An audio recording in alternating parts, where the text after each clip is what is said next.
നമസ്കാരം.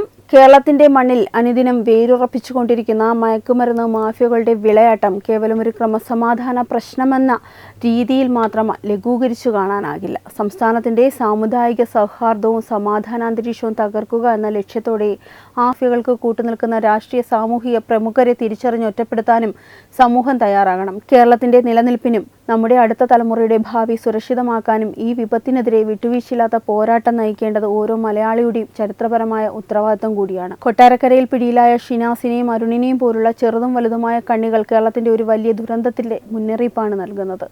ജിഹാദി ആശയങ്ങളുടെയും ദേശവിരുദ്ധ അജണ്ടകളുടെയും മറവിൽ കേരളത്തെ യുവത്വത്തെ നശിപ്പിക്കാൻ ശ്രമിക്കുന്ന മാഫിയകളെ ഒതുക്കാൻ നിയമ നടപടികൾ മാത്രം പോരാ, ശക്തമായ സാമൂഹിക വിചാരണ തന്നെ ഉണ്ടാകേണ്ടതുണ്ട്. സ്വന്തം മണ്ണിൽ സമാധാനത്തോടെയും സുരക്ഷിതമായും ജീവിക്കാൻ കേരളത്തിലെ ജനങ്ങൾ ഒറ്റക്കെട്ടായി രംഗത്തിറങ്ങേണ്ടിയിരിക്കുന്നു.